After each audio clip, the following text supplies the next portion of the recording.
ফুটবলের ইতিহাসে অনেক জুটি এসেছে, আবার অনেক জুটি ভেঙেও গেছে, কিন্তু এমন একটি জুটি ছিল যাদের শুধু সতীর্থ নয়, ভাইও বলা হতো।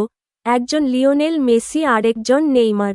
কিন্তু এত ভালোবাসার পরও কেন আলাদা হয়ে গেলেন তারা? আজ জানবেন মেসি এবং নেইমারের সেই অজানা গল্প। 2013 সালে নেইমার বার্সেলোনায় যোগ দেন। অনেকেই ভেবেছিলেন মেসির ছায়ায় নেইমার হারিয়ে যাবেন, কিন্তু বাস্তবে হলো ঠিক তার উল্টোটা। মেসি তাকে ছোট ভাইয়ের মতো আপন করে নেন। মাঠে যেমন, মাঠের বাইরেও তাদের বন্ধুত্ব গভীর হতে থাকে। গোল, অ্যাসিস্ট, ট্রফি, সবকিছুতেই ছিল তাদের আধিপত্য। তারা একসঙ্গে অসংখ্য ম্যাচ জিতেছেন এবং ইউরোপ কাঁপিয়েছেন। কিন্তু 2017 সালে নেইমার এমন একটি সিদ্ধান্ত নিলেন, যা পুরো ফুটবল বিশ্বকে অবাক করে দেয়। তিনি বার্সেলোনা ছেড়ে চলে গেলেন, কারণ তিনি নিজের পরিচয়ে বিশ্বের সেরা হতে চেয়েছিলেন।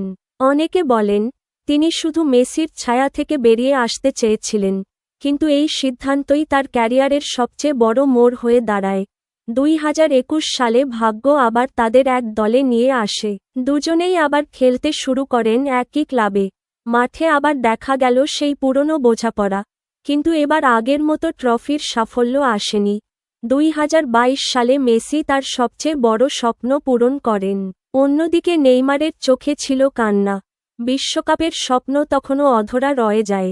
একজনের জীবনের সবচেয়ে আনন্দের মুহূর্ত, আরেকজনের জীবনের সবচেয়ে কষ্টের সময়। এই দৃশ্য ফুটবল প্রেমীদের আজও আবেগী করে তোলে।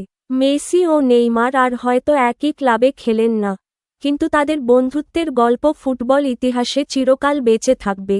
ট্রফি কিংবা রেকর্ডের বাইরেও তারা প্রমাণ করেছেন, ফুটবলে সত্যিকারের বন্ধুত্বও ইতিহাস তৈরি করতে পারে।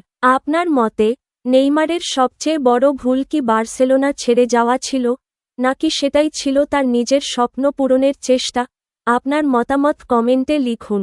ভিডিওটি ভালো লাগলে লাইক, শেয়ার এবং সাবস্ক্রাইব করতে ভুলবেন না।